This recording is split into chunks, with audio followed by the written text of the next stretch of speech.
let's have a fruitful discussion about the intersection of podcasting, its growth, and our mental health and mindset evolution. But first, I want to give you some statistics to keep in mind. According to industry data from my friends at Apple Podcast, they report that 74% of podcasters still view downloads as their major marker of both advancement and achievement. However, as the podcasting landscape evolves, many creators are realizing true growth comes from deeper audience engagement, retention, and meaningful connection. With this in mind, 75 to 85% of today's podcasters identify audience growth and marketing as their biggest bottleneck and challenge. Today I'm joined by my friend Nick McGowan. He's an entrepreneur, podcaster, mindset mentor, and a passionate advocate for personal growth. For more than 20 years, he's been dedicated to mastering his mindset, emotional awareness, and personal development. Today, he helps ambitious individuals live more fulfilling and authentic lives by teaching them how to better understand themselves, communicate effectively, and align their actions with their values. As the host of the Mindset and Self-Mastery Show, he has spent hours exploring the stories, the lessons, and the breakthroughs which ultimately shape who we become. His work touches the intersection of podcasting, personal development, SEO, business strategy, team leadership, and personal transformation, which gives him a unique perspective on what it takes to successfully grow both personally and professionally. During our time together in this conversation, we explore the relationship between mindset and long-term success, why self-mastery begins with self-awareness, why authentic communication strengthens both relationships and leadership, the realities of podcast growth in today's crowded landscape, the common barriers which prevent people from sharing their message of inspiration, and finally, practical strategies for showing up more authentically both in life and in business. McGowan also shares valuable insight from his own journey, offering people and listeners actionable takeaways and lessons on overcoming hesitation, embracing the prospect of growth, and creating meaningful impact through intentional and thought-provoking conversations which move the needle of progress forward. I'm Kevin McShann. Let's have this conversation.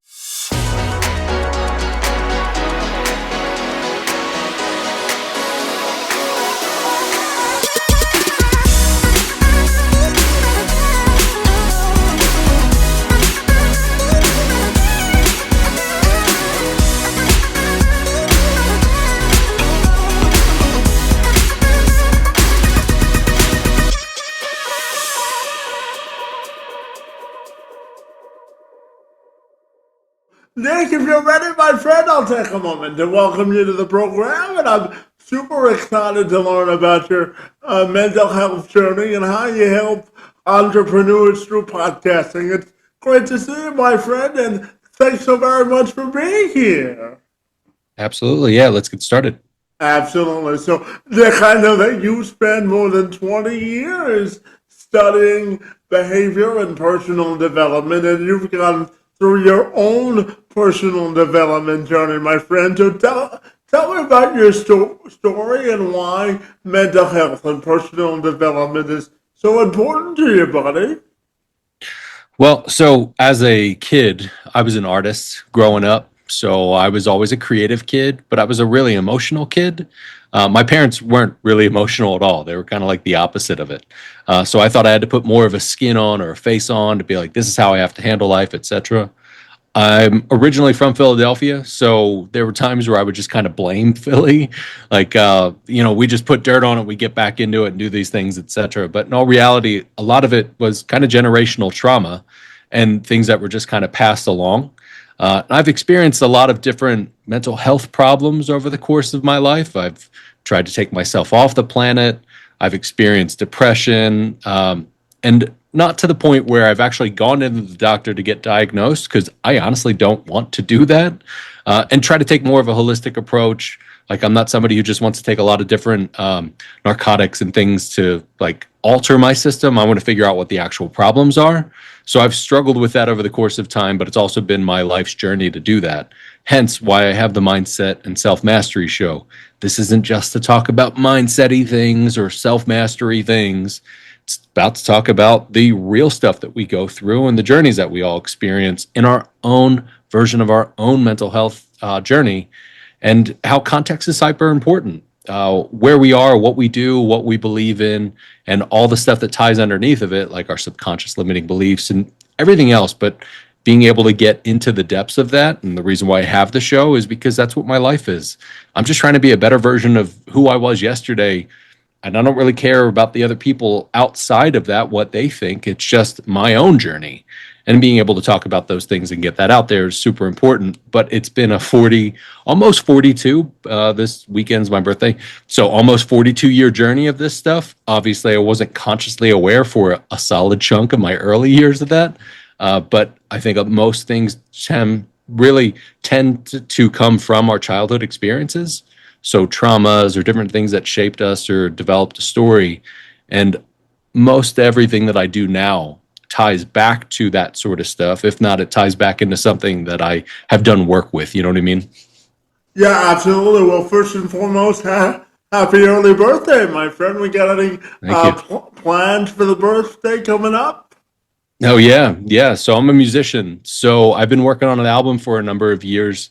And last year, accidentally reformatted my music hard drive and lost everything I'd been working on for years.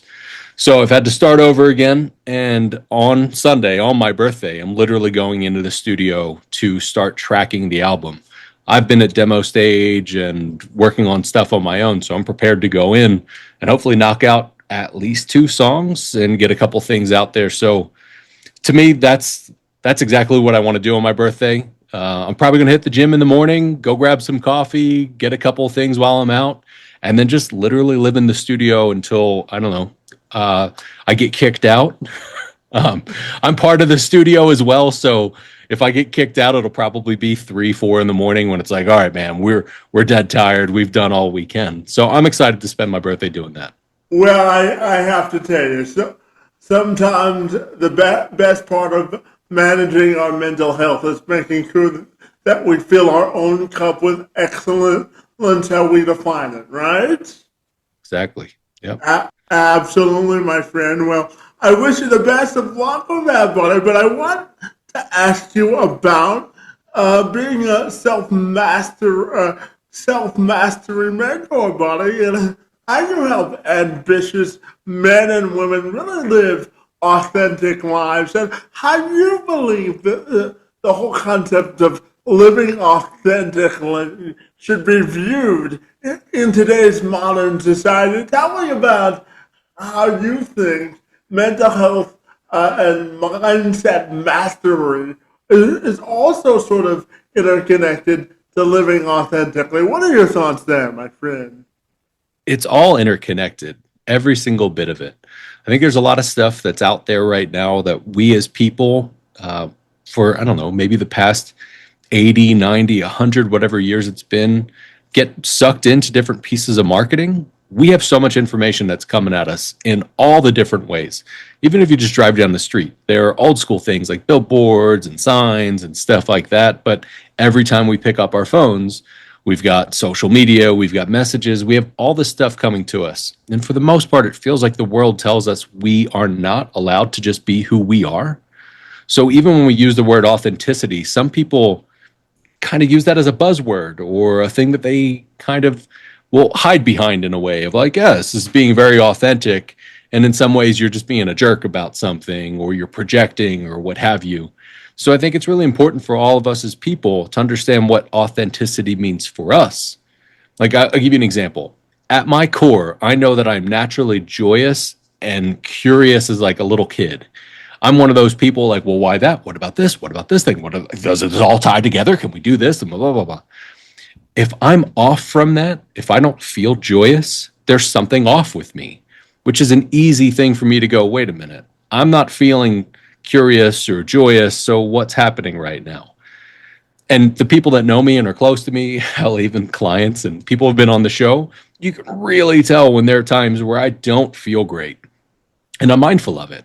But I'm also doing that work inside of understanding, like, what is it? What's going on back there that's actually holding me back from whatever the thing is? So when I think of authenticity, I think of what's you? Like, what's the raw, real version of you? Not the thing that you think the world wants you to be, who you think your parents want you to be, or that you think you should be for how we are in today's planet. It's literally what makes you up and what gets you excited, also what moves you in a good or a bad way. I think there are certain times we can look at things and go, well, I didn't want to do this thing, but I didn't feel like I had any other choice to do it, so I had to do it, and that's it. Based on what we felt we needed to do, based on the systems that are around us, etc. So back to the core of it, I think the most important thing is us understanding who we are at our core. And doing the work to understand, well, if we think this is at our core, where does that come from? Like the joyous and curious thing is primarily based on patterns that I've seen within myself. Looking back and doing the work to understand, like, actually, when I feel really good, I feel like this. Okay, great. But there are other times where I will do things and have done things in the past because the world told me, like, this is how you get ahead in life. This is what this looks like, etc. So understanding who we are at our core, also understanding why we are that way at our core. Was it based on something that happened as a kid? Was it based on some situation that we realized when we were in 10th grade that, hey, I'm really good at this thing and I want to turn it into a career or a life path or what have you? Or is it even something that shaped us later that was traumatic, like losing a spouse or child, or something that happened that really told us, you don't do this anymore, you now do this thing? If we don't understand how those stories create us, then anything we do on top of it is literally just messing around with the surface and not actually getting us underneath. And the surface stuff isn't really authentic. The underneath is the authenticity piece of it all.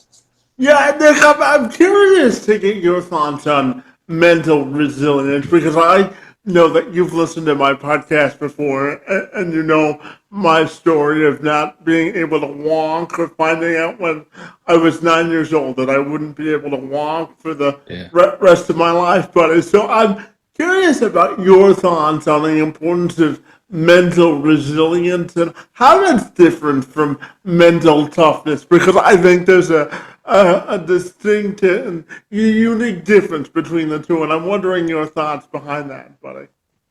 I agree. I think at like a base level, even the resilience is a longer term game.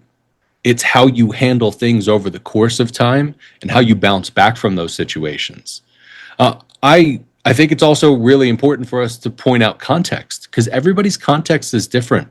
Even if somebody goes through something where they were born away or they had a traumatic brain injury or there's something that happened that changed how their life was from that point on. I think at the base level, no matter where we're at or whatever our circumstances are, that resiliency is literally just getting back up and getting back into it. If we take ourselves out of the game totally, then we can't get back up. But if we just crawl up or try to lift ourselves up or look for somebody to help, that tends to get, I don't want to say easier, but more consistent with time because we then start to see how we can stack upon those things. Now, I'm not one of those people that tracks every single thing on the planet. There are parts of me that wish I could, but I'm not that level of detail. Like how have I grown from this or that? But we can all, I think, look back at what does it look like over the past year or 5 years or 10 years or whatever, and see how different things have shaped us. But the resiliency that comes from that, I think we start to feel better quicker as we handle things and as we do the work. But even with that, the resilience itself, I really think comes from us doing the deeper work to understand where are the limitations, what are the stories that are underneath, what are the things that happened that shaped us or told us that this is how we live at this point, to then from there be able to process that stuff. So then those things don't come up and try to mess with us even during that moment of, let's say, a tough situation or a difficult chapter or something, where we would need the resilience to come in and like help us get back on our feet or kind of move forward. I think it's really doing that work at those times to then be able to go, well, I don't have this to deal with. I don't have this to deal with. I just have grief or loss or whatever that is. It's kind of like limiting the amount of things we have to put ourselves through, which I think ultimately helps our resilience. It's almost like if you're pushing all of this like pressure through a hose and the hose is really weak, it's just going to split. But if you have like one of those big fireman hoses, like you can push the whatever amount of pressure you want to through it, it's going to flex and it's going to keep its strength. And to me, that's kind of where that resilience comes in. But we've got to be able to deal with those smaller things bit by bit by bit, get those out of the way to then be able to have kind of an easier time as a resilience comes up. Like, oh, this isn't as big, this situation, as maybe it could have felt 5 or 10 years ago. And sometimes we don't know what that's going to look like till we're really in the moment. It's that when we do that work in those moments to then be able to see really, has the resilience worked? Like, am I better off than I was before? And sometimes we're not, and then we get to do more of that work. Yeah, and Nick, I know that we're both public speakers, and I'm curious to get your thoughts on this because if you're a speaker, you know about a value proposition statement. But I want to flip the question this way and ask you about your value proposition statement and personal accountability in your own life and how much you value your own sense of personal accountability as it relates to your value proposition statement and how you want to show up in life, my friend. What are your thoughts there? Well, I think at the baseline of all of that, if we understand what our principles are and we stem and operate from a principle centered life, then from there, we're doing things that are really aligned to us.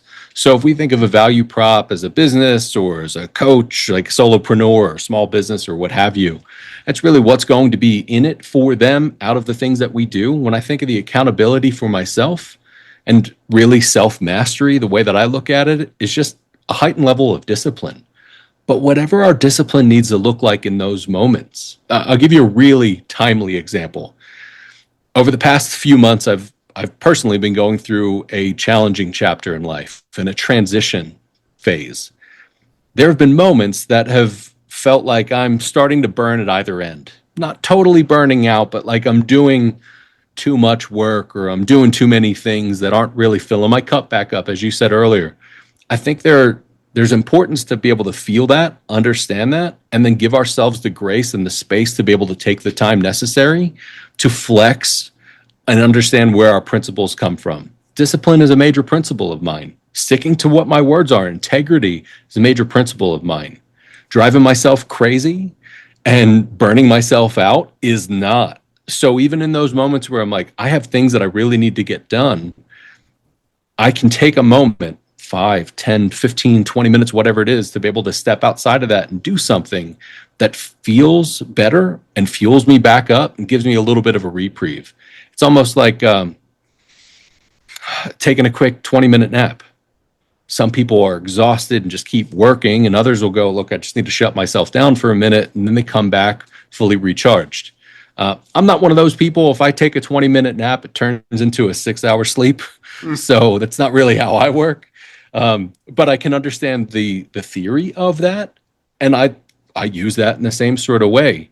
So the way that I look at accountability, and especially when it comes to clients that I work with, it's understanding where they're at that moment, just like it's understanding where I'm at in that moment, in the context of the situation, understanding where we're going and what's going to be the best way to efficiently get there without burning the person out. Whether that's a client or it's myself, it's like, look, we can beat at each other and say, you need to do these things and that's it. Or we can operate within the system and understand this is where you're at right now. So how do we incrementally do that and hold ourselves accountable over the course of time? Like those moments that I take, the 10 minutes here and there to play guitar or step outside or what have you, I've seen how those moments actually give me more energy and reset me. So I'm able to get more work done instead of bashing my head into the wall on some project I'm working with, instead of just, take 5-10 minutes to come back and be able to work with it from there. So I think context is super important, whether it's somebody I'm working with or it's with myself, and understanding where they're at and how we move things together. And overall, that accountability is like the glue that ties it all together. Yeah, absolutely. And Nick, I want to talk to you about building teams because I know throughout the course of your career, you've helped to build teams and streamline systems and client experiences, and you've worked across SaaS, media marketing, podcasting, which is mine, and your bailiwick and personal development. And I'm curious, how has those a blending of strategy and communication and human connection really helps you to form, your leadership philosophy and how you connect with people? What are your thoughts there, my friend? Well, the people are the core of it. So I've had I've had really terrible situations happen where I've been a terrible leader to people and have had to learn from it the hard way. There are situations that happen now. So I have certain contractors and people that I pull in to work on different projects that I work with. For the most part, I'm a solo business. As a mentor, I'm a solo business. But when it comes to the agency side of the business, I have contractors and small teams I pull in. And it's interesting to see how there are certain people that I can tell right off the bat, we're probably going to do incredible work together. Or others, I'm like, this is literally going to be like oil and water. But in the past, the way that I would have looked at that is like I had to fight against them or to be able to show that I could turn this into something bigger. It was very egotistical. And growing up through, I'd say, the car business and into working with real estate agents and financial advisors and loan officers, there was a lot of different stuff that I learned from different leaders that wasn't really helpful in the sense of understanding the human at the core of it. There were a lot of tactical things that I learned, even when we go back to value props. Like, those are cool and all, but honestly, if you don't know who you're speaking to, then none of that matters. Yeah. It just doesn't matter at all. And if we don't know what's going on at the base of that human, or at least have a general idea of where we're going, what their wants or needs are, etc., then we're not going to be able to help them, or they're not going to be able to help us. And that goes for clients as well as team members. So the way that I operate right now with the people I work with, and I don't have any actual W-2 employees. I think most smart solopreneurs don't. We have all contractors because you pay your own taxes. But I think of having the people that are part of the team and understanding that even if they were a W-2 employee, I would still see them as part of the team. It's a team movement here. And I don't think a lot of companies that really get outside of themselves understand that it's a team, though they can talk a big game, which makes sense because they can get lost in, look, here's the day-to-day, here are the numbers, here are the KPIs we need to hit, here are all of these mathematical things in a sense, but it is all the human underneath to be able to do that.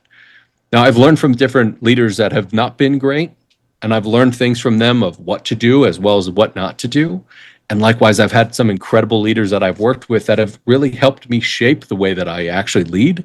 And some of those people weren't even direct, people that were in my department or division or anything like that. Literally people that were outside that I saw how they worked with the people and saw what their people did for and with them. Mm-hmm. It's sort of similar to like you'll get more flies with honey than you will vinegar. Mm-hmm. But growing up through like the car business and seeing how 80s and 90s managers dealt with things, a lot of that was very vinegary instead of understanding like, what are you as a person going through? What do you want? How do we do this thing together? I guess essentially it's really getting to the bottom of how do we make this a win-win situation? And if it's not, that's okay too. We'll just go our separate ways. But understanding that as somebody that you're leading or somebody that's part of your team or hell, even somebody you're working with from a contractor perspective, you know? Nick, I want to talk to you now about podcasting because I know you help people improve their podcasting rank. Before I ask you the question, I will let you know that Apple did a study last year, and it said that 74% of creators or podcast creators still view downloads as their main metric of success, but they also want people to know that authentic human connection is the way to also elevate your standing as a podcaster. So I know that you've created a step-by-step framework that helps podcasters resonate, rank, and reach more people without losing their heart and the center of their message, my friend. So tell me about your process in helping podcasters and what you make of those numbers, my friend. Tell me more. Sure. First and foremost, I want to make sure I'm 100% clear. This isn't one of those things like use my framework and you'll get 100 billion downloads and everybody and their grandmom's going to love your show. Yeah. That's not the case at all. Literally what this is, and the reason why I consider myself a mentor and not a coach is, one, I'm not going to write you up plays or anything, but two, it's all based on lived experience. So when I've had my show for almost 5 years now. The first year, maybe a little bit more, like a year and a quarter, I did everything and anything I could. Set up the website, did all the marketing, did all the social media stuff, like anything and everything. Hired a consultant company and was like, how did you screw up? What do I need to do? All of it. And then I basically had an existential crisis, pulled everything down, and said timeout for about a year and a half. I kept the conversations going because that's important to me. And I realized that it was part of my calling on this planet to have these conversations, which then when I came back to it and was like, all right, I'm going to put my website back up. I'm going to do marketing again. But what do I really want to do? I realized that all the things where we're trying to post everywhere on social media and all the stuff that we're told to do is literally just trying to get eyeballs for people that most often don't really care at all because of the context of where they're at. So I thought my show is the mindset and self-mastery show. I talk to leaders about the crazy things that they've been through and how they've gotten through it and what discipline looks like. So where do those people go to find things? It's probably not Instagram or Facebook. Yeah, they're probably on there, but they're not going to see some short of mine and go, oh my God, I'm sitting on the toilet right now and I really need to do something with my mindset. Probably not.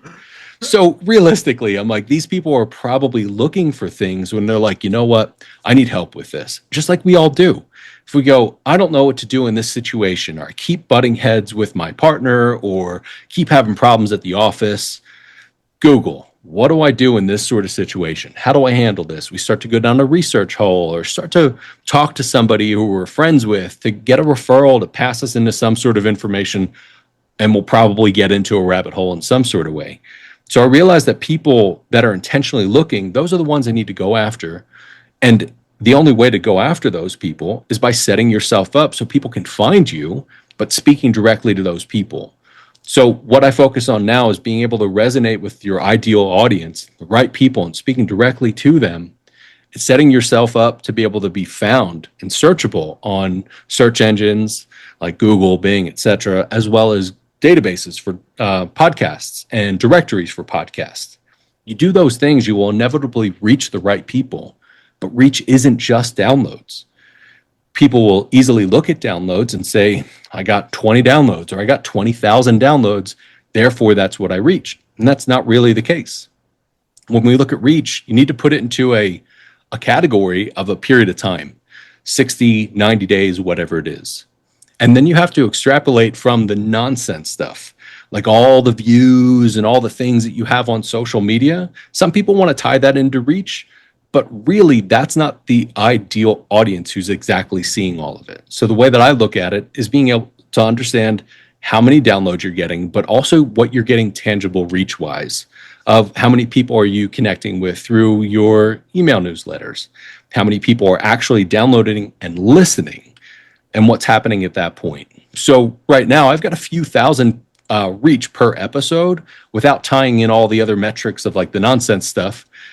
And the most important thing to me is that I've got about 84% of listen throughs. So people that are listening and downloaded, they're getting through 83 to 85% of the episode, which based on stats is a little nuts, but that tells me that it's all resonating with these people. A lot of people's podcasts, people will get 5-10% into it, if that, or they'll get 20-30% and just disappear. These people are listening because I'm speaking directly to that ideal listener. I've set myself up to be able to be found and rankable and pulling those people in. So I think it all ties back into, if you know who your ideal listener is and you can talk about things that are important to them and resonate with them, and the rest of it is almost mechanical, like setting yourself up with search engine optimization, making sure your show notes are optimized, making sure your base level just indexed with Google as your website, having your podcast in different places, and then being focused specifically on the conversation you're having.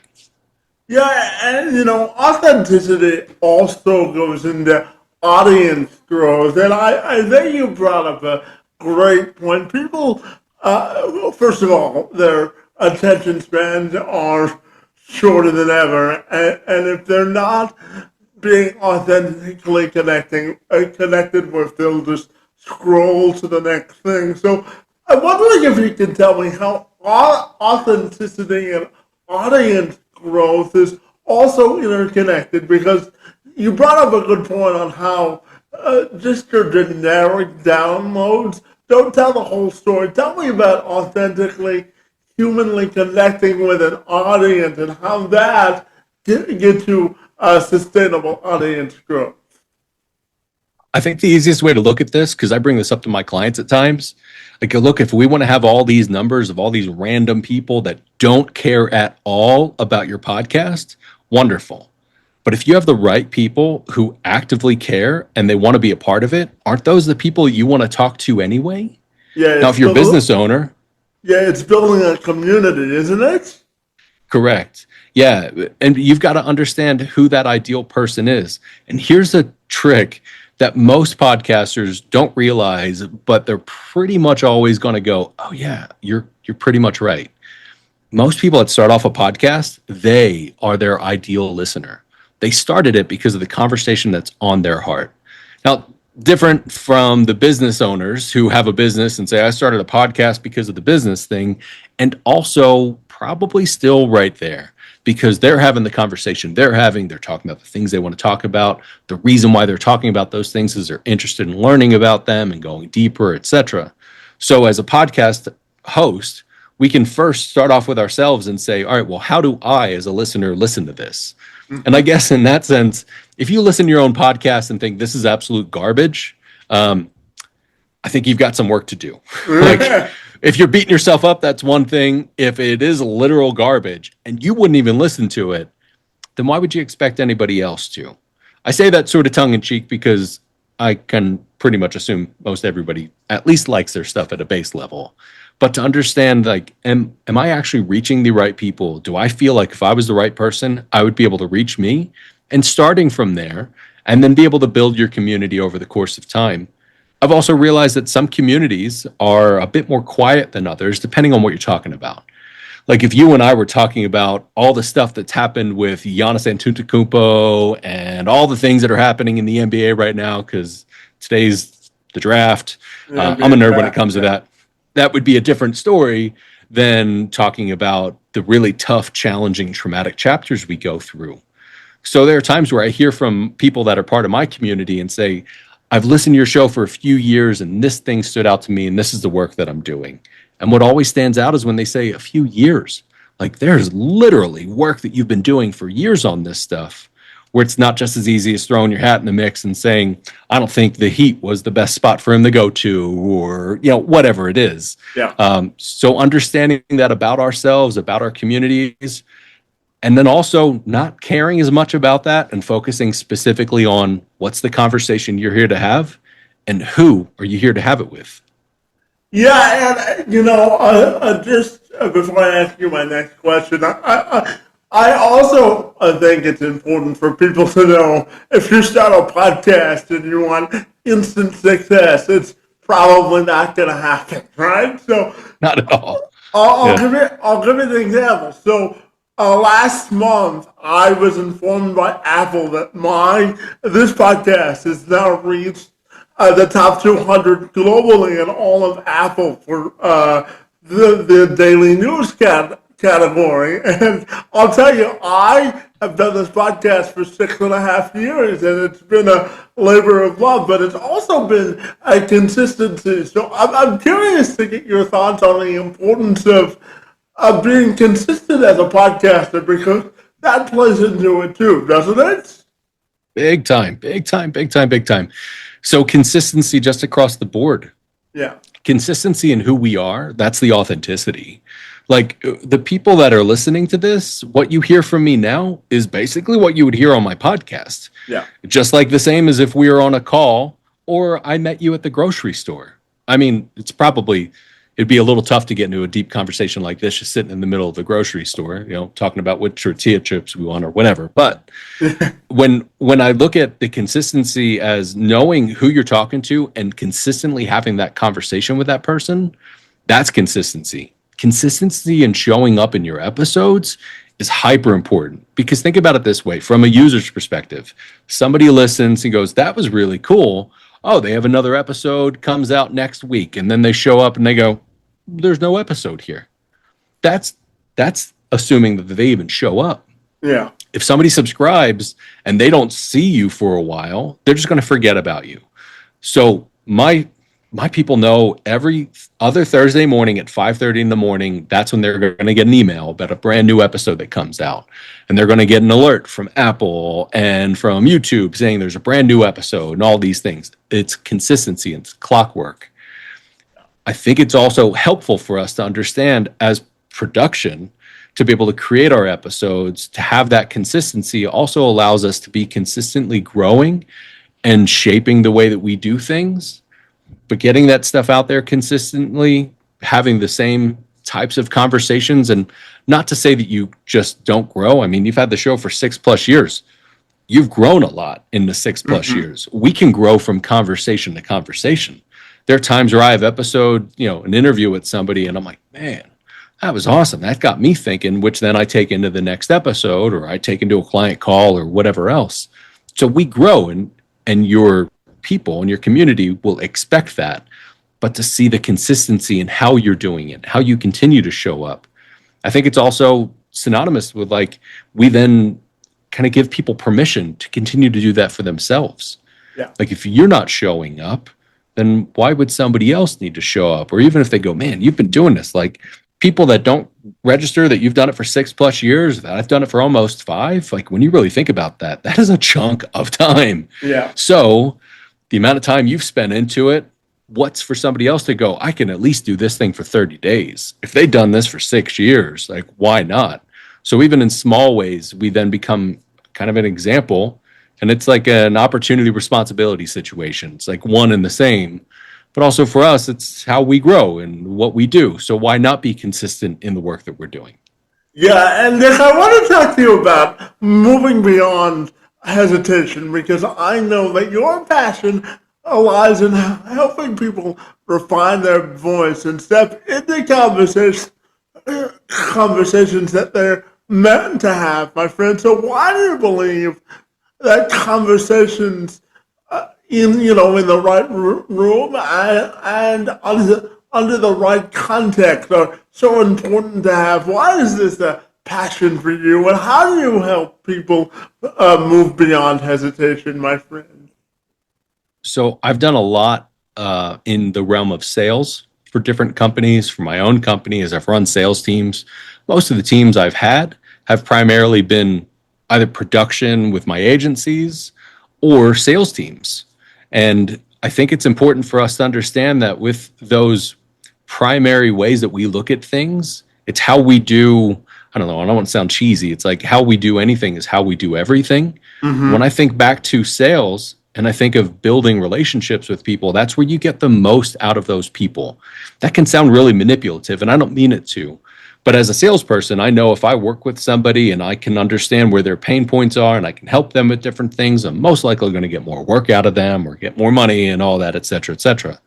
So when we look at being able to work from a holistic perspective for ourselves to say, this is what I work on, this is how I am, it's really important for us to then understand that the work that we do with other people stems into everything else that we do. So if we work with people from a perspective of, I'm just trying to manipulate and get the most out of you, that's ultimately going to come back to us in typically bad ways. But if we really work at being able to understand how do we best operate in these situations and what are the ways to go about things, it makes it easier to then look for opportunities to just help. That's all it is. So I think being able to build out not only teams, but structures within ourselves to say, these are things I need to do, cool, but how do I just help somebody? And being in the right spot, being in the right positions, the right rooms with the right people makes those conversations more effective. Because if back to sales, I remember I had a sales manager years and years and years ago, like, look, I want you to sell to the chief marketing officer. So why in the hell would you talk to the janitor? And he asked me that he basically was setting me up for failure because I was like, I wouldn't want to talk to the janitor. He's like, incorrect. The janitor probably knows all the dirt on everybody and who you really need to talk to. I was like, oh man, that's a really solid point. So how do I connect with the right people that can get me into the right rooms to have those right conversations? And my guess is a good example with that. Literally 3-4 months later, I ended up taking my CEO and CMO from the company I was with to basically a failing client and coming back with a 6-figure check.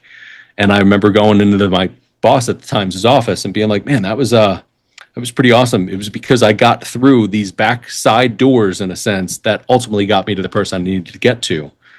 But you need to be in the right position. You need to have the right conversations with the right people. If I wasn't having that conversation I had in that example with the right person to get me to the right person, I wouldn't have had the right situation happen. So think about it from the perspective of, let's say, a business as well as a podcast host.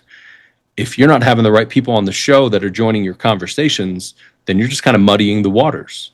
And if you're from a business perspective, having the wrong conversations with the wrong people, and you think you're doing the right thing, you're ultimately going to drive yourself a little mad. I have a client right now who's doing the best that they can to be able to have the right conversations, but they're legitimately having them with the wrong people. And the packaging and the position of what they're trying to offer is not actually aligning with those people. So breaking those things down and understand, how do we get in front of the right people, have the right conversations, and then just let it work how it's going to work. Like, those people are going to work with you or they're not, depending on context and time. It's that easy at that point. Yeah. But if you're having 100 of the wrong conversations, you're not going to get anywhere. And it's also a waste of time, energy, and effort. Sure. That's another story for another day. Yeah.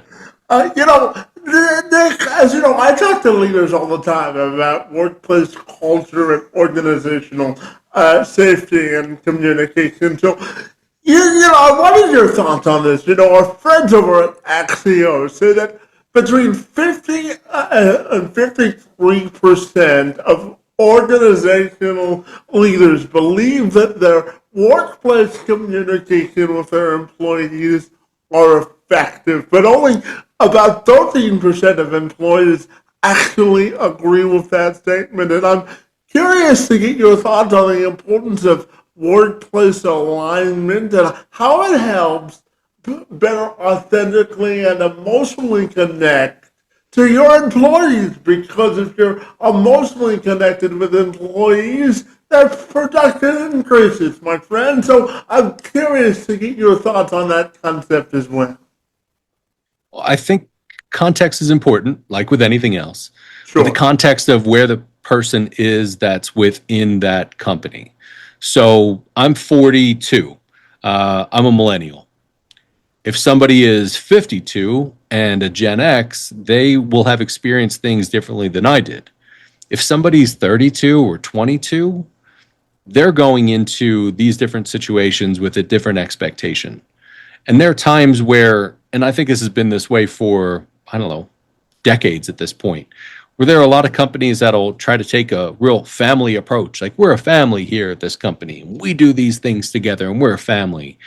And they may be from a perspective of they're really trying. And most families have craziness that's going on. There's somebody doing something weird or whatever. Like, everybody's got their own little characters in their family. So in that sense, they're probably pretty right because everybody's got their own stuff going on. But they use this, we're trying to build a family and do these things together. And it's actually really inauthentic because they're trying to use the buzz side of it.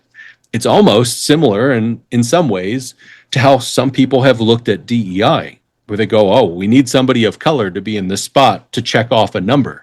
That's not it. That's really not it at all. Mm-hmm. And same deal with all of this, to be able to say we want to have the right people in the right spot, and we want to have the right alignment with the people that are in here based on the energy and the environment. Like, do we all work together? But as a family, not everybody's going to work together right. Like, there are family members I've not talked to in decades. I'm good with that. There are others that I haven't talked to in a while, and, it would be great to talk to them again. There are others I talk to almost every few days.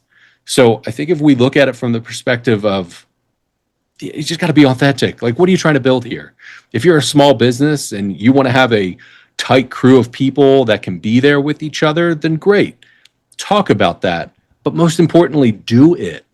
Mm-hmm. The companies that don't do that, I think that's where you've got the 13% that are like, yeah, cool, heard. And also shut up, because none of that makes any sense. It's nonsense to what you're saying because you're doing the opposite. When people talk about having a tight-knit organization, a community or a family per se, the perspective they're trying to go after is we are all here for each other and we're all in it together. And cool.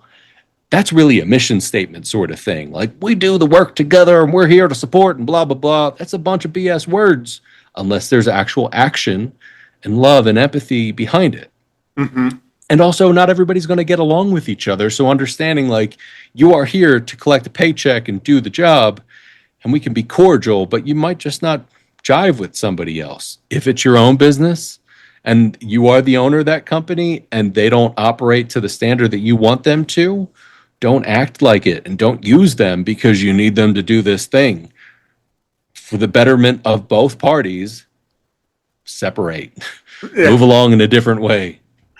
Yeah, and Nick, and to that point, I'm curious to ask you your perspective on self-reflection as leaders and how important self-reflection is to self-accountability and how it can help us, become better leaders when it comes to getting clarity, emotional awareness, and ultimately achieving self-mastery as a leader and in life. What are your thoughts, my friend? It's critical, is the immediate thought. There was a book that was written, I think, in the early 90s that I read a few years ago. That was actually the beginning of my existential crisis. I kind of read that book, folded inside out, and everything changed. So it was a book written by an author named Tracy Goss. She wrote The Last Word on Power. And it was specifically for business owners who wanted to level up, change their business, etc. And basically what she was saying was, I hear you. You have this business and you want to take things to a whole nother level. Fantastic. You need to do you first. And here's what we're going to break down. And what she got into was there's a subconscious processing underneath of us that's really a strategy, our subconscious limiting or winning strategy that lives underneath that says this is how you best operate and this is how you survive, this is how you win, et cetera, et cetera. We form that as kids in our formative years. And then that becomes who we are. That becomes our identity. It's how we react to things, how we respond, etc. So as a business owner, to then be able to say, well, I want to change the business, great. You need to change the way that you handle and do business to then be able to elevate everything. Self-reflection is a major component to that, but also understanding at some point the stuff that had gotten you to where you're at now will not get you any further because you have to adjust, you have to pivot and change. And not in the sense like you have to become somebody totally different, but there are sometimes things that have to be part of the old ways that we then evolve and grow from there that can be sort of like a folding inside out. So a lot of business owners or people in some sort of, let's say, management level or director or VP or what have you, will get really stuck in this is how things have to work. And I want to hit these numbers, whatever those numbers are. And they look at how do I do these numbers back to sales. I've heard for so many years and years and years, you have to make X number of calls to reach X number of people to close X number of blah, blah, blah. It's like a math equation. And yes, that can work. However, also being able to understand that there are pieces and components to that that are within us, that if I shift and change the way that I'm doing things and going about it, then that'll also affect the numbers and how I go about those. Basically, the psychology will affect the mechanisms and the mechanical side of it.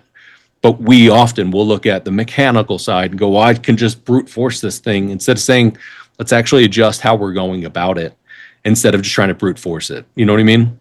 Yeah, absolutely. And Nick, I promise I'm going to ask you about your podcast in just a second, but I've got two questions before I get there. So I wanted to ask you about, alignment. When someone is fully aligned in their self-mastery and in control of their emotions, I'm curious to ask you your opinion, my friend, on when we're fully in control of our emotions, what benefits emerge that make us better leaders, and how can we get into a state of calm if we're fully in control of our emotions and they're fully aligned? What are your thoughts, my friend? Well, it's almost like assuming that self-mastery is like a destination. And I don't believe it to be. I think of it more so as a process and trusting that process, and that process is in and of ourselves. So being fully in control and a master of all of our emotions, I've honestly never met any person that's like that. I don't think they actually exist. Even the people that are higher level people that are all big names that we know of and all, for the most part, they all have things that they're still working on. That's part of the journey. That's our process. So the work that we do, I think there are times where the biggest thing that I look at is the overall self-awareness. The more that we can be aware of what's going on, the more we can then do that work. Simultaneously, we can look back and go, oh, look how far I've come. Not to brag or boast about ourselves, but to go, cool, I'm growing, I'm learning, I'm evolving, and here's what I can do a little differently. I think as leaders, when we understand that we are perpetually evolving and doing that work, it allows us to be more reflective and aware in those moments to go, what's really going on right now? What am I feeling with what my team member or this person said to me, or the situation that's happening, or what have you? I think a really good example of that is I've been doing a lot of work over years, but over the past 3 years, I have done an immense amount of work, trying all the different modalities I could, and did a lot of deep subconscious processing to really unroot a lot of things and reformat and kind of reframe a lot of it. And there was a moment a few years ago where my partner had said something to me and I started to react, and I literally heard myself go, Nick, shut up and get out of the house. And then I heard my body go, and one more thing. And I was like, oh no. Inside me is like, what are you doing, man? Shut up, get out of the house. Because I was aware of what's going on, but still not healed and not fully worked through, where I couldn't catch it. So I could see that. Likewise with leaders, in a moment where they go, what has to happen right now? What's the right best way to go about this? And how do I best be understanding and inclusive in the entire situation without pausing the entire world and going, let me think about this for 10 minutes and be where I am right now. So I think ultimately, look, if we do a lot of the work in kind of the safe moments, and I talk about this on the podcast too, it's easy for us to talk about this stuff right now because we're in a safe space. But also, let's use it as a lab to go, all right, well, what do I do in a different spot? So even in that situation that happened, that did not that did not end well, especially that day. But talking to my partner after and doing more work after and all of that, I was able to look back at that and go, man, I could feel it. I could see it. And now I also know what that feels like and tastes like and how to not get close to it and what I need to do differently next time. Next time was a little less bad. The time after was a little less bad than that, which is part of the purpose and the journey to it for us to be in those situations. I've also had situations with people legitimately with like team members I've had really tough conversations. And I've asked somebody else, like, how do you think I handled that? And they're like, great, man. Or, man, I don't think you did good at all. We need to talk about this. And then being able to kind of take it almost like game film in a sense. You look back and go, it is what it is. But what do I do differently next time? So again, these moments and the stuff that we can work on now makes it at least a little different by the time you get into it, because you've at least done a little bit of that work where you go, you know what? I remember what this is like. Let me do something different next time. Yeah, and Nick, I'm gonna combine my last two questions because they're interconnected. And I want to know, when you look at everything you've accomplished or built through mentorship, podcasting, and advocacy, and through your show, my friend, how do you view your role as a leader? How do you want that to be interconnected to your legacy? And you can tie that into telling me about the podcast you host, my friend. What do you want people to know? So what I would want people to know, or if I think from a perspective of, let's say, people being at my funeral and talking about all the things I've done, who I am, what I meant, etc. There's a big part of me that doesn't really care what anybody else has to say. And I mean that in a perspective of it really matters what I have to say about it, what I want it to become, and what feels most aligned for me. And I want people to be able to take that and understand from their perspective of what would you want? How would you want this to be? And the thing that I would hope and that I would think and what I want is for people to be able to say, he was all of him. He was 100% him, all the dirty, gross, ugly warts and all the things, but also the beauty and the creativity and the thoughtfulness. And that I could always expect Nick to just be him and show me some other way to look at something. I would hope that's the thing. Also, I don't know, maybe people will be like, I'm really glad he's gone. I hope that's not the case. Mm-hmm. But also, like, hey, you showed up to this thing. You took time out to be here. So cool. Thanks for coming. I think at the end of the day, end of whatever we're doing, it's us. We've got to be okay with who we are and what we're doing through.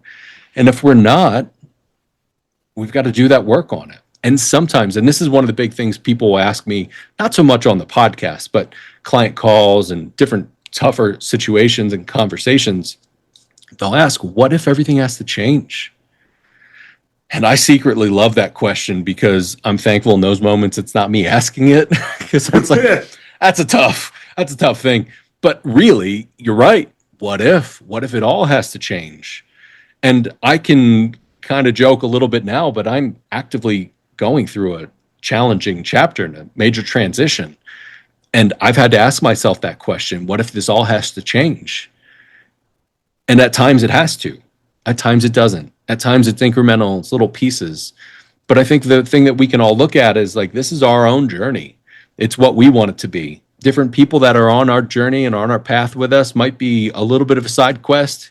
It might be a longer side quest than what we thought, but we are still the main character. And not to have an ego like the main character energy, but understand this is us. This is what we want it to be. So I think it's important for us to think like, what would we want people to say? And at the same time, doesn't really matter. It's what we want it to be and how we want it to be today and tomorrow, and to be a little less bad at something than we were the day before, but not listen to all the stuff that's out there. Like the world's telling you do this and do that, and it doesn't feel right. Stop and do what feels right. Now, if what feels right is like taking out an entire country, also stop and just don't do that, because that is not right. But for the most part, we all understand, like, this feels right for me to do. Just like those people that are like, I'm a lawyer and I really want to be a painter. They're probably not just going to stop being a lawyer and just instantly paint. Mm-hmm. However, if that feels right for you to do, start to do a little bit of it, little bits and pieces, and start to have these conversations. And you'll start to see opportunities show up for you, whether that's in a business or a hobby or a relationship or whatever it is. But all the stuff and all the words and all the things that are out there don't matter as much as what's in here. And it's on us to be able to be part of our own self-mastery journey. Yeah, absolutely. And Nick, finally, tell me if people want to listen to the podcast or get connected to you personally, what's the best way they can do that, my friend? So the podcast is the Mindset and Self-Mastery Show. Wherever you listen to podcasts, it's on there. You can go to the Mindset and Self-Mastery Show.com for all the latest episodes, all the extra info, more info about me, etc. Or you can also visit nickmcgowan.com. That's my direct website. So you can see the work that I do with people on nickmcgowan.com, specifically the podcasters and thought leaders I work with. And then you can listen to the conversations that I have with people specifically around the tough situations they've been through and how they manage their lives and what discipline and self-mastery looks like for them while they manage their mindsets, all through the podcast. And again, that's the Mindset and Self-Mastery Show. Well, absolutely, my friend. Well, as one sports enthusiast and a podcaster myself, my friend, I really enjoyed this conversation. I know we're usually going to watch the NBA draft tonight and see where all of the one and dones go. No, I'm kidding, but I really appreciate your work in the mental health and podcasting space. And I want to thank you for engaging in conversation with me this afternoon. It's most appreciated. Yes, and likewise. Thank you, Kevin. I appreciate it.